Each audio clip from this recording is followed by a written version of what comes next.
ৰাজদীপ বাইলং বৰুৱা সাম্প্ৰতিক সময়ত অসমৰ এজন অতি জনপ্ৰিয় সাংবাদিক। তেখেতে নেশ্যনেল টেলিভিছন চেনেলতো কাম কৰাৰ অভিজ্ঞতা আছে আৰু পৰ্যবেক্ষণ নামৰ তেখেতৰ যিটি অনুষ্ঠান, সেই অনুষ্ঠানটো অতি সাৱলীল আৰু নিৰপেক্ষভাৱে আমি দেখিছোঁ যে চলাই আহিছে তেখেতে।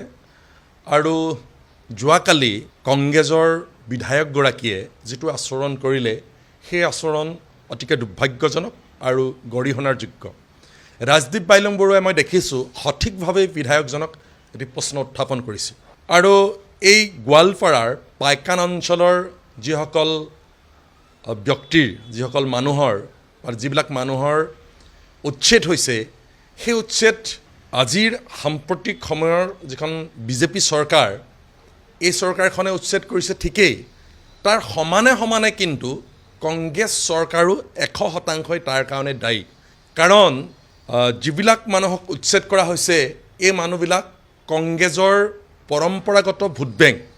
তেওঁলোকে অতদিনে এই মানুহবিলাকৰ ভোট লৈয়ে নিৰ্বাচনত জিকি আহিছে। অথচ সেই মানুহবিলাক আজি বহু বছৰ আগতে, কেৱল যে বিজেপি চৰকাৰ আহিছে এই 9 বছৰ, এই সময়ছোৱাৰ ভিতৰতে তেওঁলোকে তাতে সংস্থাপন হৈছেগৈ বা তাতে মাটি বেদখল কৰিছে, তেনে নহয়। 30-40 বছৰ পৰ্যন্ত তাত আছে বুলি আমি ইতিমধ্যে গম পাইছোঁ।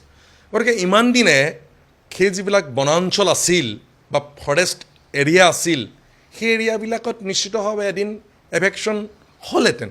এই কথাটো কংগ্ৰেছ চৰকাৰে বুজি পায়, যিহেতু তেওঁলোকৰ ভোট বেংক, তেওঁলোকক পট্টা দিয়াৰ ব্যৱস্থা কৰিব লাগিছিলে।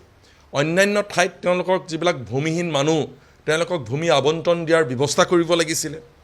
গতিকে মই এই গোটেই বিষয়টোত বিজেপিতকৈ কংগ্ৰেছহে আচলতে তাৰ কাৰণে দায়ী আৰু তাক দোষাৰোপ কৰাটো উচিত। আৰু সেই যিটো কথা, সেই কথাটোকে সঠিকভাৱে আচলতে ৰাজদীপ বাইলং বৰুৱাই এই বিধায়কগৰাকীক প্ৰশ্ন উত্থাপন কৰিছিলে আমি দেখিছোঁ।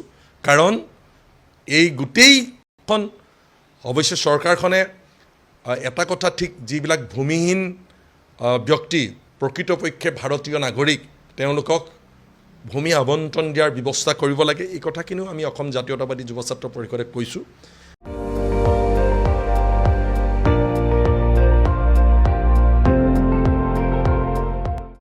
আপুনি চাই আছে ND24, সৰ্বশ্ৰেষ্ঠ নহয়, সৰ্বোত্তমৰ দৌৰত।